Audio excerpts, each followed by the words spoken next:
Welcome back to the STRIVECast. Yes. It's history, episode 26. Woo! Yeah. You. Yes. Here we go. I don't know which one was funnier. Welcome back to the STRIVECast, everybody. Season 3, episode 26. Let's introduce ourselves. Who are we? NPT, homie G. NPT, homie G. Hi, Noel. Hi. Jeff, want to Hold introduce strong with yourself? that. Big Jeff. Here we go. Ladies and gentlemen, I'm proud to introduce my friend Jeff. Here we go. All right. Moving on. Thank you for that. Producer. Number 1. Go for it. Fuller producer. Thank you. Yes. Susie, and I'm full producer. There you go. But All right. what? Oh yeah. And All what? right. All right. Over to our other producer. My other producer, my girl Whitney Wiles, asked for Susan. Oh yeah. Hey, Whitney. Hey, what? And Sound Peter and video is- engineer. Peter Want to is- introduce? Peter is James. Hi, I'm Ryan, the sound and video engineer. Hi, Ryan. Thank you for joining and introducing yourself and playing no games on this podcast, unlike our other friends here. Co-traffic controller, want to introduce yourself? My name's Pete, and Noel's already told you my middle name, so welcome to the STRIVECast. And And I'm Olivia. So now we are all here and checked in, and we are excited for our episode today. We're interviewing Quincy Hentzel, who is the president of the Portland Regional Chamber of Commerce. So we're so excited to chat with her and hear all about the awesome work that the chamber does for our community and what they're looking forward to this year. You guys excited? Oh, yeah, yeah. I am. We should also throw in that this episode is brought to you by the Kelly Beach Houses of Old Orchard Beach. So thank you to our official and legitimate sponsor, Kelly Beach Houses of Old Orchard. Knows you guys for the next couple weeks. So pretty excited about that. So you'll hear more about our sponsor soon in the upcoming segments. But for now, is there anything else you guys want to chat? Susie's giving us eyebrows. Anything else we want to chat about before we get started, or should we dive in? Oh, I think we should chat About what? a little bit. Hi, what do you want to chat about? Well, do you remember the Strive night, which is the 9th, 8th to the 9th, we To the 8th for Strive Rocks, right? for Strive Rock. Strive Rocks May 7th into May 8th. Yeah. Thanks for the plug, Suze. Excited for Strive Rocks. We'll see I you. am. And Yeah. plus, I am up all night with gaming with my 2 girls and plus my awesome James Brown. All right. Hey, I well, think we we'll all are be here. The excited. whole gang will be there, I think. Everyone will be there. Yeah. Whole Strive community. That's All right. Well, you guys ready to start the show? Oh, yeah. You bet, girl. Then Jeff, want to take us to break? You know what to say. We'll be right back.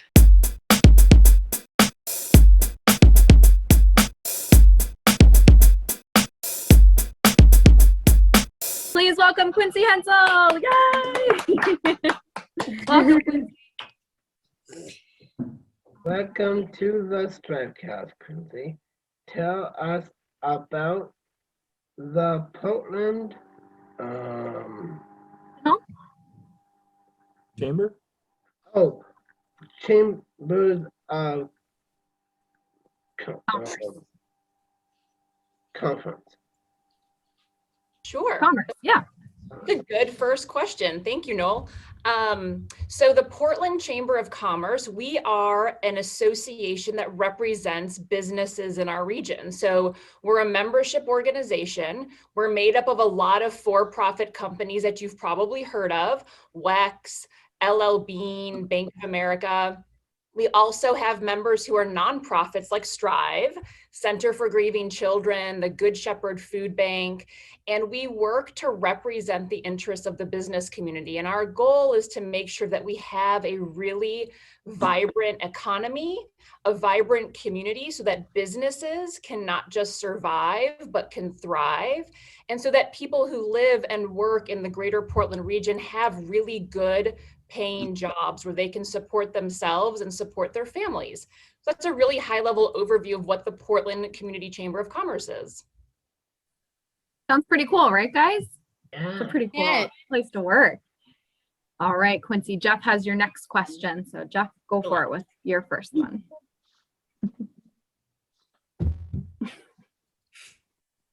How did the chamber started? So we actually started back in 1853. Whoa. It's like a really long time ago. Wow. I know, we're really old. We started as the Board of Trade. So there were a lot of business leaders who got together in the mid 1800s. We were a leading seaport. We were ranking up there with the seaports of New York City, Philadelphia, Boston.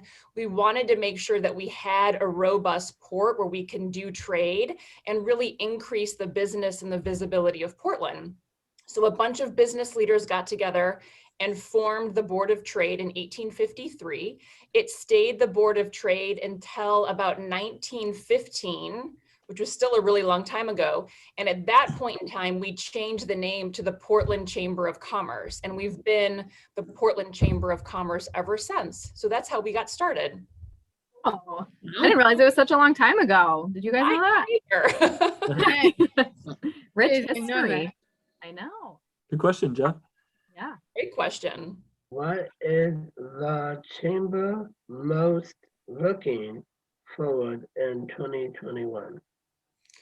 Wow, you know, after 2020, we're looking forward to a lot of things, but I would say what we're looking forward to the most is just being able to get back together in person. You know, a lot of what the chamber does is we provide events and venues for people to get together and to network and to meet one another. It's where a lot of professionals go when they want to make business connections, they want to expand their business, they want to find partners to collaborate with different initiatives on. They come to events put on by the Chamber of Commerce, and we haven't had those for the last year. And it's been really hard. It's been hard for the chamber. It's been hard for a lot of business people and a lot of professionals who spend a lot of their time networking and meeting new people in the community. So I think in 2021, hopefully, I'm not even sure we'll be gathering in person in large groups in 2021, but maybe come the fall, we might be able to put on some events and let people get back together and see old friends and colleagues that we've just been seeing each other on Zoom for the last 13 months. Yeah. You're here. We're all like, I know. Yeah. It's been Jeff, back to you. Go ahead, Jeff. Jeff, we need your next one, bud. What are you most proud of or so far in your role with chamber? that is another really good question, Jeff. I'm proud of a lot of things that the chamber has done, but I would say what I'm most proud of is last summer, when the whole country was reeling around a lot of different racial tensions. There was a lot going on around the death of George Floyd, amongst other people. The chamber really stepped up and decided that there's a lot of work we as business leaders and businesses in the community need to do around combating racism and around promoting racial equity. So we've done a lot of really good work in that space. There's a lot of work still to be done. I feel like it's going to be a lifetime journey that we're all going to be on, but we've been able to pull together a lot of our business CEOs who are all very dedicated to this issue. And there's been good work that's been done to date. There's going to be even better work done in the future. Bless you, Susie. But that's an area where I feel like there's so much that needs to be done. And there's a really special role that business leaders can play in the realm of promoting racial equity. So I'm excited for the work we've done already, and I'm really excited for the work that's yet to come. Good. What is your hardest part of your job? These are such good questions.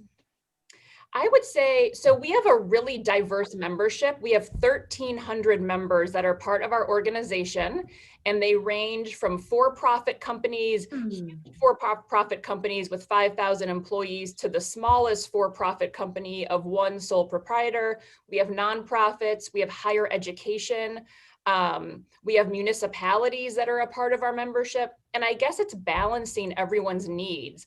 I don't think our members are ever really in conflict with one another based on their needs, but they have really different needs. And that puts a lot on the chamber that we have to navigate and a lot of different issues we have to tackle. So I think just managing our membership's needs and making sure they're getting what they need from our organization, it's hard. It's important and it's why we exist, but it can be hard work and probably one of the more demanding and challenging parts of my role. Jeff, back to you. Yep, back to you. How can people get interviewed, Get involved. involved? Oh, Yeah. how do people get involved? Yes, really good question. So as a business, you can get involved by joining our organization and really engaging in the work that we're doing around policy initiatives, policy efforts, around just how to build a good business, how to run a business, how to hire employees. If you're an individual who works in a business, you can engage in our organization in so many different ways. Again, policy initiatives seem to be really important. They don't seem to be, they are very important to businesses and employees alike. And that's a lot of where we spend our time. And again, once we're getting back into events, you know, coming to our events and getting to meet the people who work at the chamber, getting to meet our members. We're really excited for that to be able to happen. But in the interim, we have a lot of events that are happening online, like every organization. So we have a lot of different training opportunities and educational seminars, and even ways to connect with people online. So our website has access to all of that. And again, I hope that sometime soon we can all get back together in person, because that's a big part of what we do as a chamber, and we have missed it dearly for the last year. Want to give a quick plug for the website, Quincy?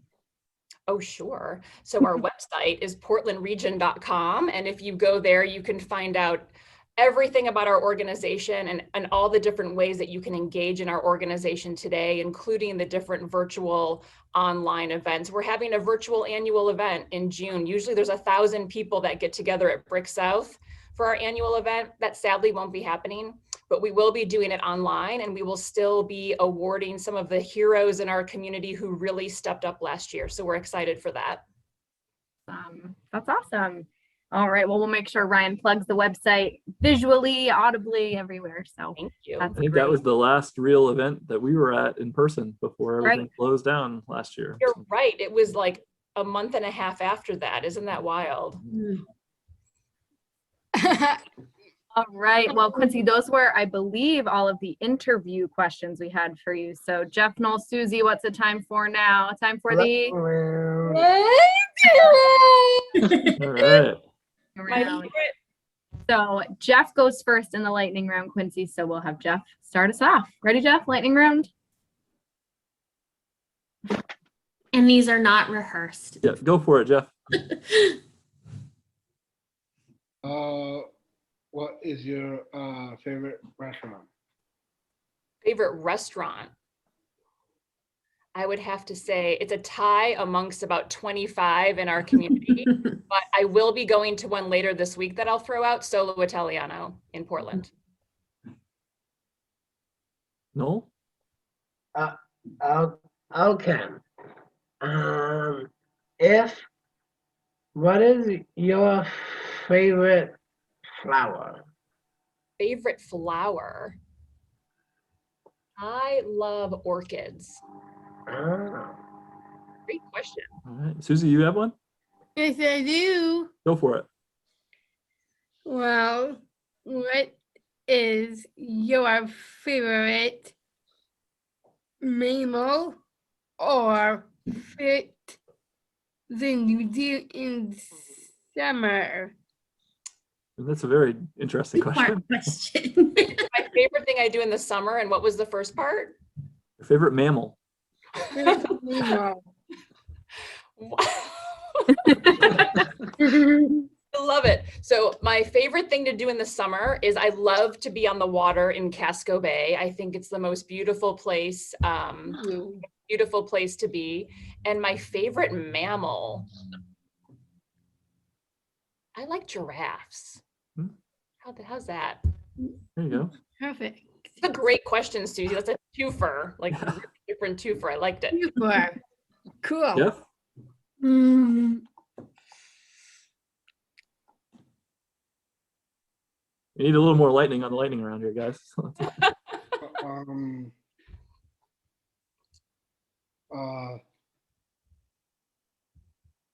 What is your favorite singing bird? Favorite singing bird? Whoa. Favorite singing bird. I'm gonna have a hard time like thinking of a singing bird. How about a cardinal? We'll Works allow for it. us. Yeah. Check. All right. Noel, want to do one more? Yep. Tell us your best joke. That's Darn a it. joke. That's you take the words out of my mouth. Yeah, that's our favorite one to end on. My favorite joke.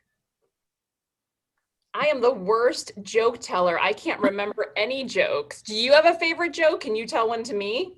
Okay. I do too. Knock, knock. Who's there? Book. Book who? I forgot to open the book and I forgot the words to put in the book.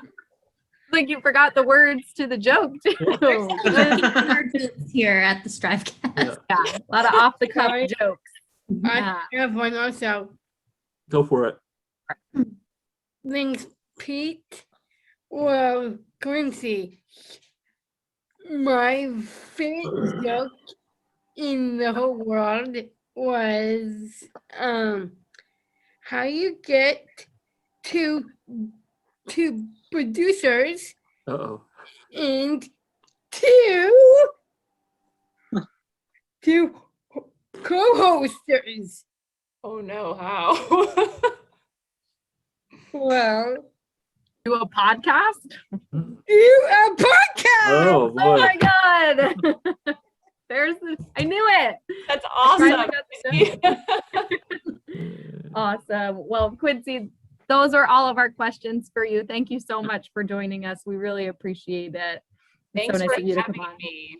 It was so nice to meet all of you. Great job with the podcast. Thank you for having me. I hope you'll have me back. And I'll bring a Time. joke next time. Anytime. Thank you, Quincy. We'll see you soon. Thanks, everybody. Bye. Bye-bye. Bye. And Jeff will be? We'll be right back.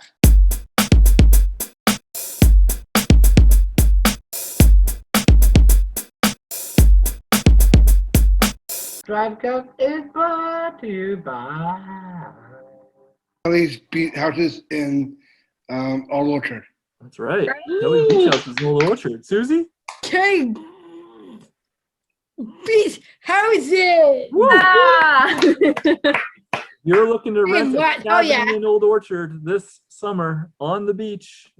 Look no further. Kelly Beach Houses for all your needs this summer. If you'd like to book, reach out to us. We'll put you in touch with them, and guaranteed you'll be happy. Okay. And Ryan also would ask me to pass on. We still have 2 days left if you'd like to take advantage of our March special 2 episodes being the sponsors for $20. We have openings towards the end of April and beyond. So reach out to us if you're interested at STRIVECast at pslstrive.org. And special thanks to the Kelly Beach Houses in Old Orchard for leading the way. Thanks. Thanks, Kelly. And Jeff, we'll be right back.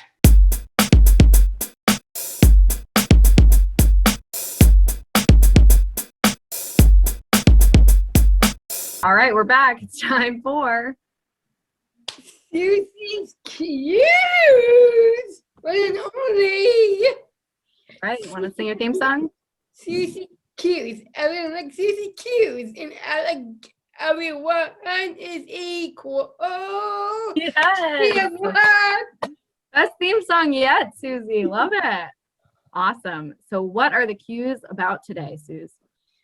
Well, girl, I'm a bit bros. Best April Fool's Day tricks, true or false? Okay. The Bush Broadcasting Company is famous for their April Fool's Day jokes. See if you can guess which of these tricks were actually played on the public. In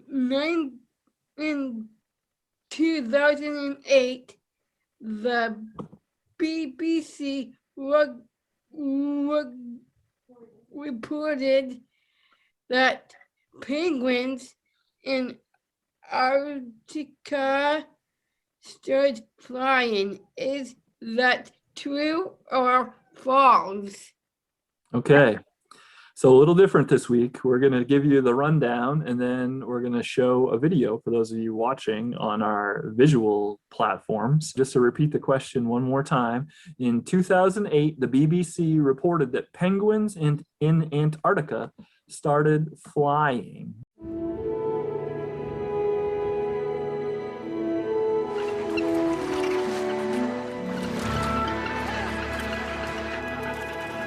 This recently discovered colony of penguins is unlike any other.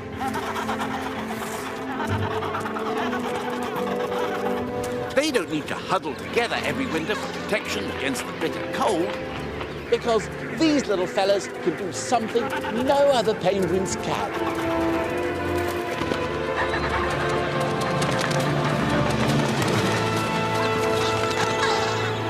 Isn't that amazing?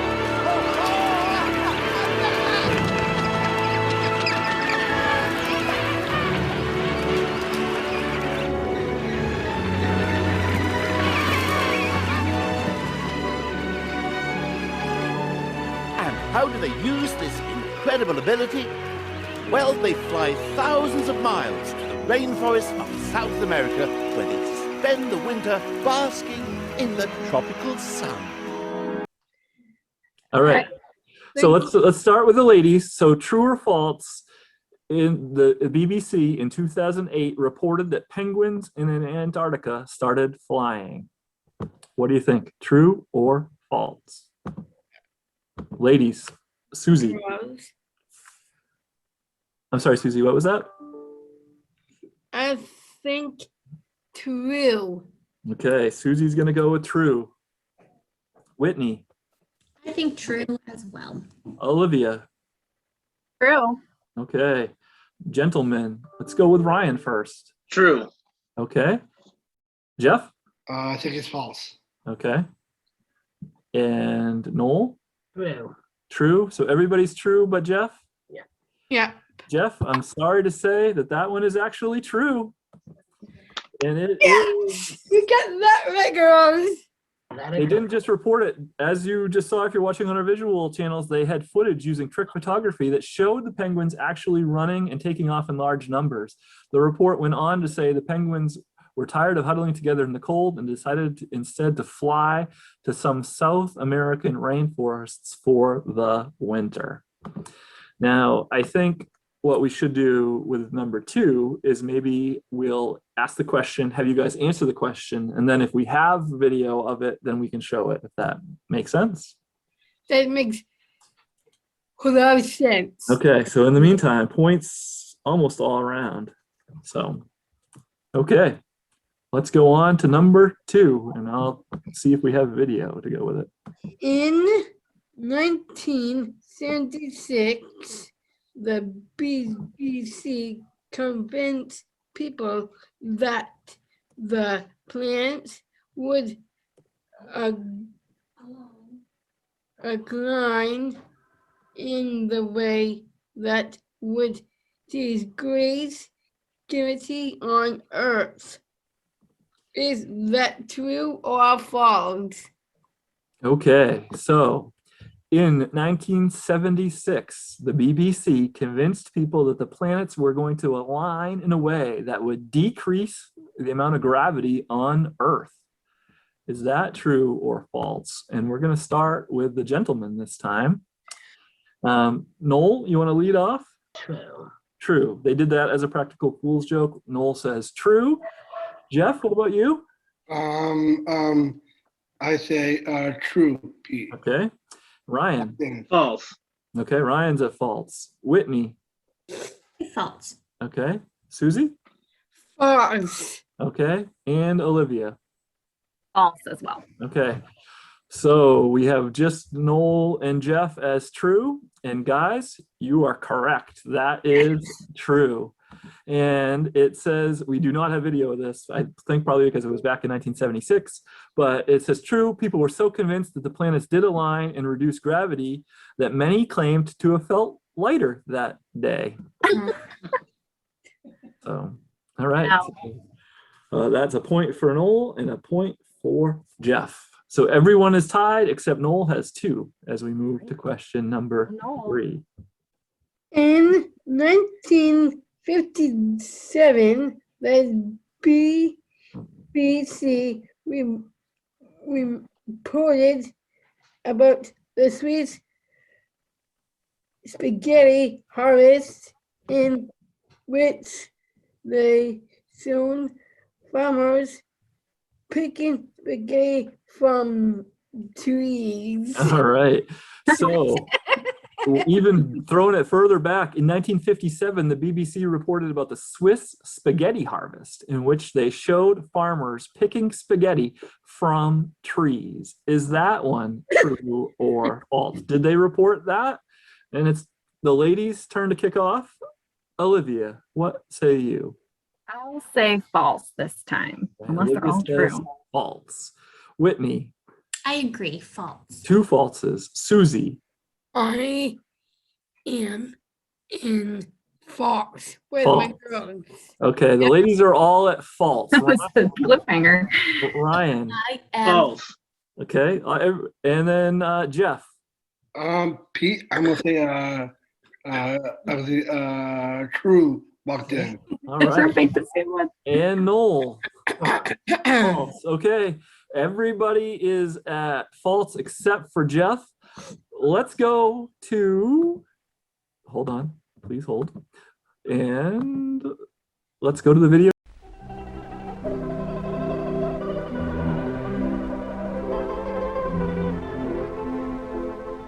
It isn't only in Britain that spring this year has taken everyone by surprise.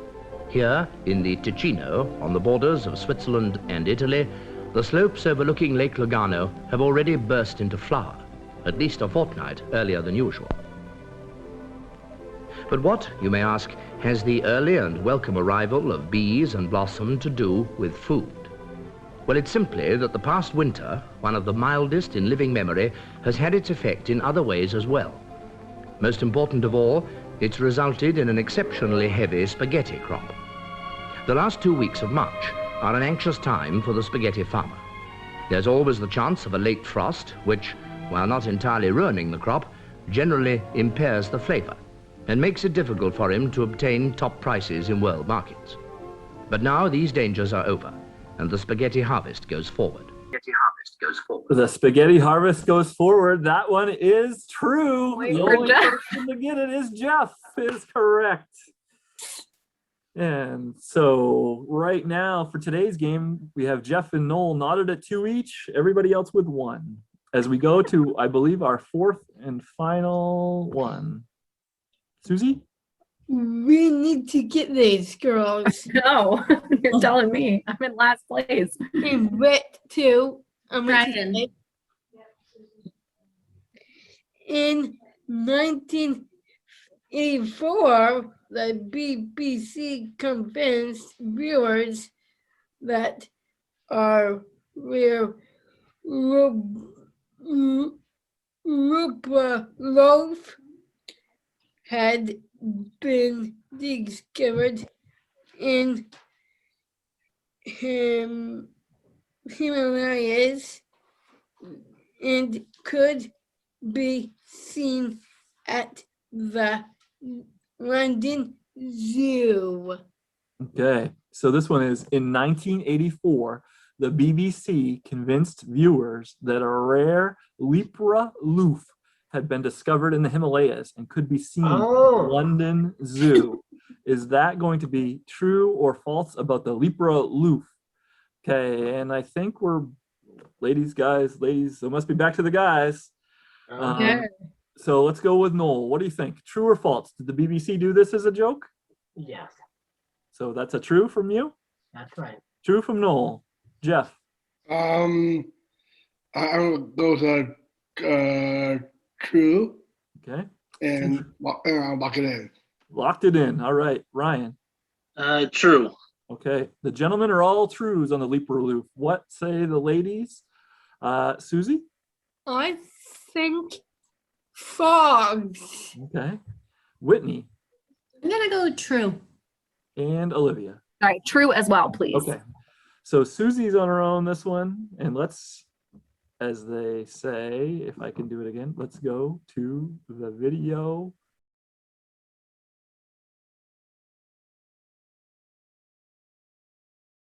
Out went the Lerper, together with keeper George Callard, for the first time to his new enclosure, where George hoped he'd soon become a much-loved member of the zoo's family, attracting a great many visitors. And among the very first was scientist and naturalist David Bellamy.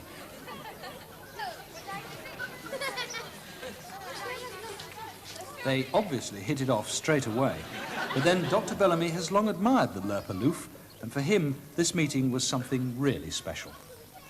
David, is this particularly exciting for you? Well, it certainly is, because ever since I was so high, I've owned this book, and there's in the book been a picture of many animals, but this Lerper loof, which I've never seen, and I've been almost to its habitat, you know, which is very, very small area up in the Himalayas, and here I am for the first time. I've seen it, a live one here in London, marvellous. Is there any estimate at all of the number that there are, actually? Well, no, in the Red Data book, which is, you know, the official book, it simply says numbers unknown. But it is a small and diminishing population. But we do know it's in there somewhere, and we do know quite a lot about it. It has these weird purple droppings with which it seems to mark out its territory. Now, the purple seems to be some of the, you know, coloration of those rhododendron flowers perhaps coming through. And like so many animals, you know, if it's being well fed, then, you know, the food material will go through and come out the other end almost unchanged. So we know quite a lot about what it eats, but very, very little about its actual habit, except the fact that it does tend to mimic. And my goodness, we've seen here it's beginning even to mimic Bellamy. I know everybody does it, but this is one of our perfect mimics. Smile! Smile! No, I'll get to wave for you. No, get him to wave. Thank you. Oh, you're lovely. Clap! Oh, get him to blow a kiss.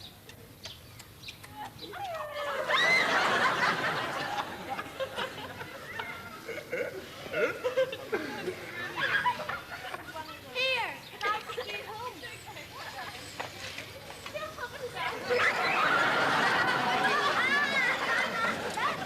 Rub your tummy.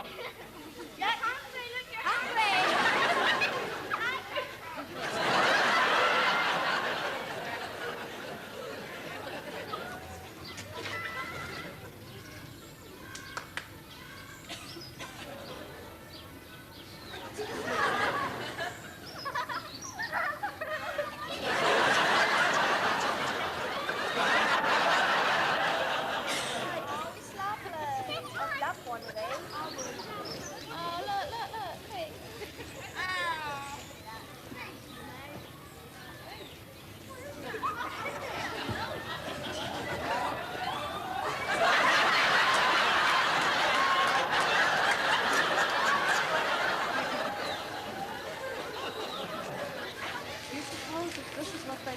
the abominable snowman.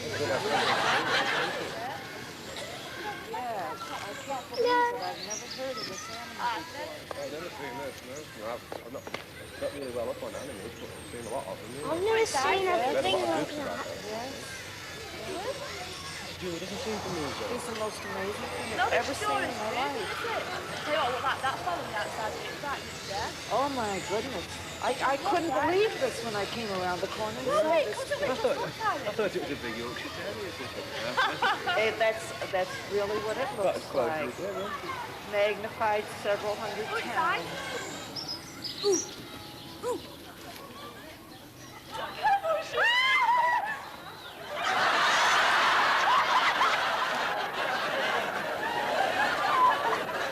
I hope that this one may be taken into the wild once a population have been found, so that we can have some more in the future. Wouldn't it be terrible if, you know, we were the last people ever to see one of these? Let's say the good news that Jeff, you're right, I think, was it? So that one is also true. So I'm sorry, everybody, but Susie is right on that one. So I love the competitiveness. Yes, Pete. I'm right. Okay, let's want to do your outro song? Yeah. And if anybody would like to see those videos that's listening on our audio portion, you can certainly Google BBC and then the subject in question and April Fools, and you should be able to find them. So. All right, want to sing us out, Susie? Yeah. Susie Q's. Susie Q's. I mean, like Susie Q's. Yeah. And what? Been what? Okay. Not as much enthusiasm, sis. Let me just do some math here for just a second. Jeff's dancing to the Susie's cues. So. Go ahead, Jeff.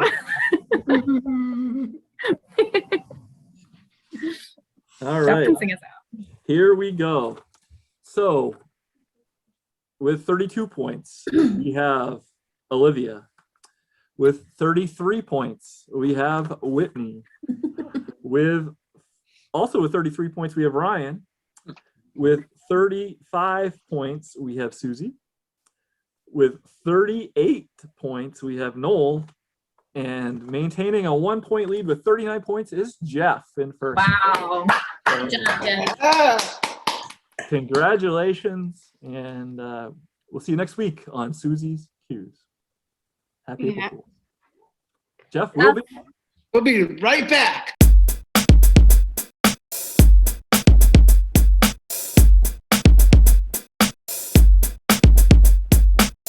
All right, we're back, and it's time for my segment, or my happy segment. Yeah, your happy segment. What's your happy segment called? Ask Jeff. I love Happy Ask Jeff. P, who wrote to our happiest STRIVEcast host?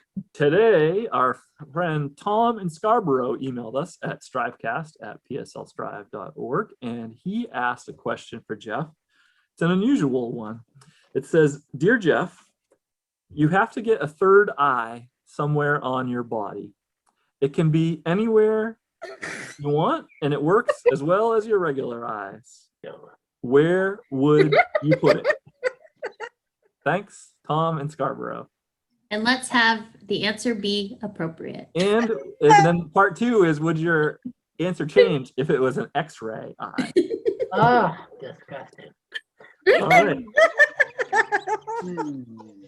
So Jeff, what do you got? really wrote this question.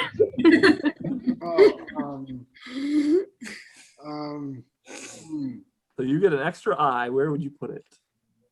I think on my foot. On your foot? Oh, see, I didn't talk about feet. Why would you want it on your foot? Why your foot? Because I can raise my foot. Would it be on the top of your foot or the bottom of your foot? Or on your toe? I think the top of my. Top of your foot, you have an eye. You have to probably wear like Crocs or something all the time. Yes. I want that. Okay.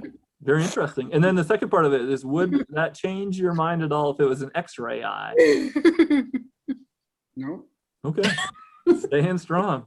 How about Noel? You want to answer that one? Yeah. So where on my body?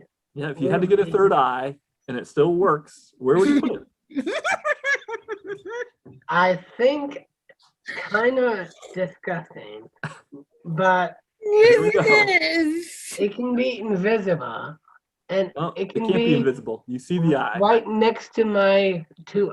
No, not there, but it would be let's see. On your shoulder. On your shoulder, blade. nice. Okay. The shoulder blade Good choice. eye. All right. How come the shoulder? Jeff picked feet. Because if I do this, I will see my hand when it will go up. What if you just put it on a hand and you're at a concert or something and you couldn't see? You're behind a whole bunch of people. You could just, put your hand way up and then you could see everything. Or on the back of your head, so you could just see who's behind you in line. Or... That's where I was gonna pick. That's what I was gonna say. Yeah, me too. Same with me.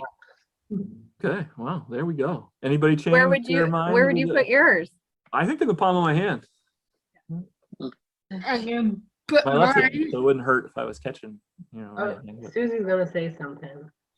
Go ahead. on my nose. There you go. And Good job saying appropriate answers, everyone.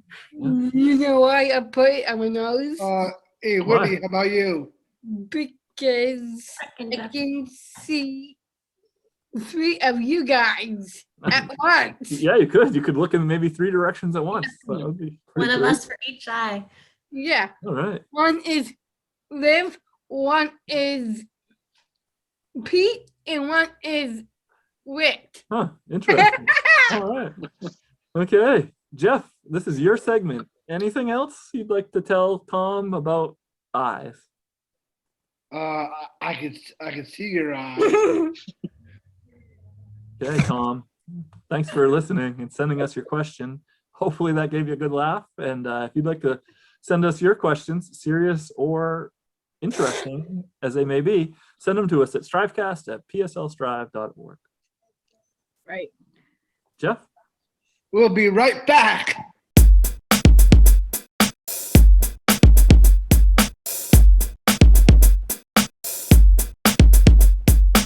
No, welcome to the Noah tree. Ooh, changed it up a little. Okay. Right to it. Take it away. It is by Hamlet. By Hamlet. Once a poem, always a poem. If you unravel your sword and you take out your sword and you say, Anagowinski, Adabadu, Akabadu, and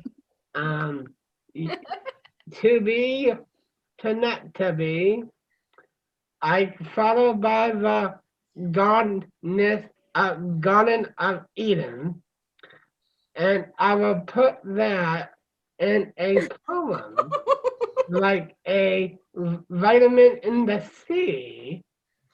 If you read a book, you can also diet with the book, and they call it.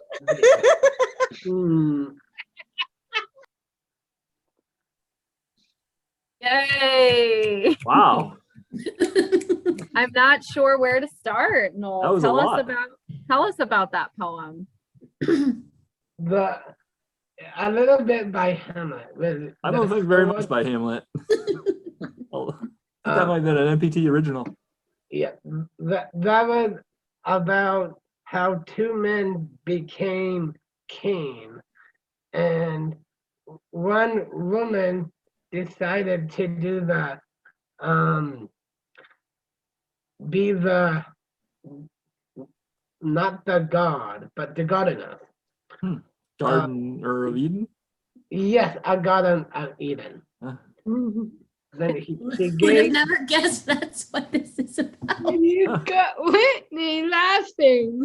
Yeah, Wow. that was the moral of the story. Yeah. What was the moral of the story?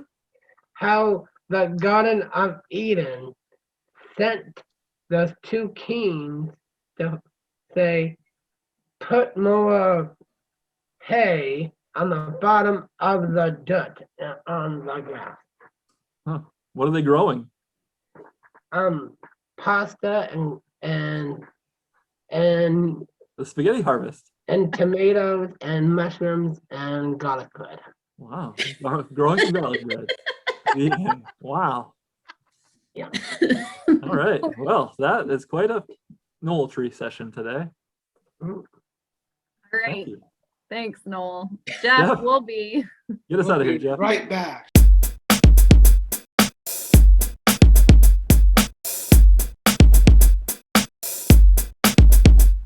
STRIVECast is brought to you by la la la la. Like you. Listeners like who, Ryan? Gail Meyer. Yay! Gail You're our Meyer.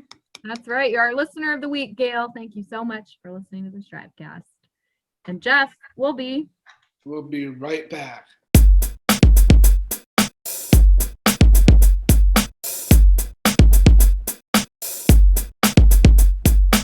All right, we're back, and it's time to wrap it up, right?